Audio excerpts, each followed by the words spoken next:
Assalamualaikum warahmatullahi wabarakatuh. Terima kasih atas waktunya. Saya hendak menyampaikan unsur-unsur manajemen pendidikan Islam. Yang pertama, menurut para ilmuwan, menurut ilmuwan Gors Erteri dalam Principle of Management mengatakan ada 6 unsur manajemen, yaitu man and woman, material, mesin, method, money and market.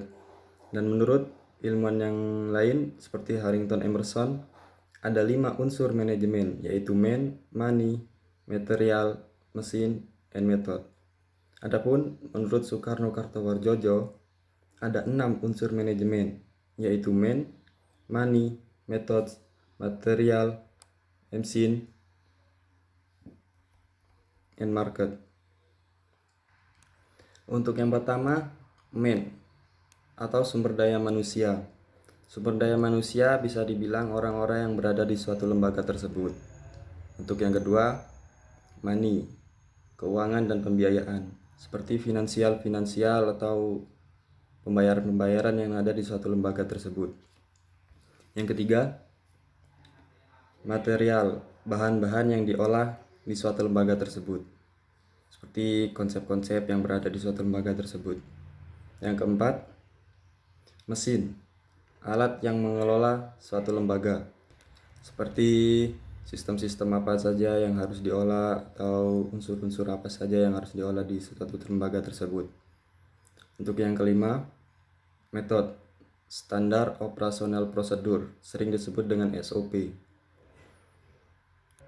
SOP bisa menurut dengan rencana-rencana atau metode-metode yang harus sesuai dengan Al-Quran, hadis yang tercantum dalam syariat-syariat Islam. Yang keenam, market atau pangsa pasar. Pangsa-pangsa pasar bisa diartikan sebagai kita bisa mengetahui apa saja yang diperlukan masyarakat, apa saja yang tahun ini yang lagi trending atau yang gimana, atau melihat keadaan pasar, ada harga naik atau turun, dan yang sebagainya. Untuk yang ketujuh, minutes, waktu. Kita harus menggunakan waktu tersebut karena waktu bisa diartikan sebagai pedang. Jika kamu tidak menggunakan sebaik-baiknya, kamu akan dibinasakan olehnya. Dan untuk unsur pertama, man atau sumber daya yang ada di dalam suatu lembaga tersebut harus mempunyai sifat yang seperti ada pada Al-Quran, seperti tauhid yang kuat, berakhlak mulia, memiliki rasa tanggung jawab, dan rasa yang memiliki ilmu dan pengetahuan dalam bidang kerjanya, dan manusia yang ridho terhadap keputusan musyawarahnya, dan manusia yang gigih dan bekerja keras. Yang kedua, money.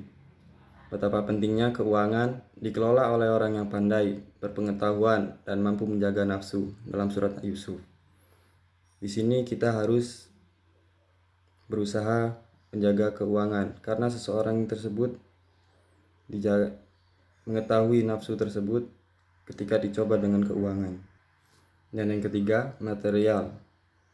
Adapun tindak-tindakan yang dilakukan dalam mencapai tujuan pendidikan Islam, seperti kurikulum berdasar nilai-nilai Islam, pendidikan yang berkualitas, relasi yang mendukung, dan sarana prasarana yang memadai. Dan selanjutnya, mesin.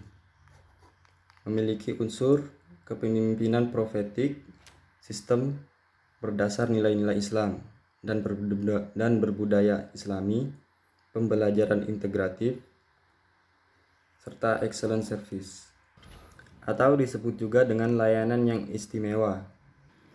Dan yang berikutnya, metode dalam manajemen pendidikan Islam merupakan SOP terkait pelaksanaan seluruh komponen dan unsur dalam lembaga pendidikan. Dasar-dasar pembuatan SOP dalam pendidikan Islam berdasarkan pada Al-Quran, hadis, dan peraturan pendidikan nasional. Adapun untuk yang market, dalam upaya penyebarluasan pendidikan Islam, Diperlakukan pemasaran lembaga-lembaga pendidikan Islam. Dalam menarik market, hanya lembaga yang memenuhi persyaratan pasar yang mampu menembus market. Pertama, memenuhi karakteristik nilai Islam. Yang kedua, memenuhi kebutuhan masyarakat. Yang ketiga, memenuhi keinginan masyarakat. Dan yang keempat, memiliki nilai yang sangat unggul. Untuk yang terakhir, minutes atau waktu. Manajemen waktu merupakan salah satu unsur penting dalam menjalankan sebuah lembaga. Maka dalam memulai tahun ajaran, lembaga harus melaksanakan rapat kerja atau raker untuk menentukan timeline pelaksanaan seluruh kegiatan lembaga. Sekian dari saya. Mungkin ada yang salah, saya mohon maaf. Assalamualaikum warahmatullahi wabarakatuh.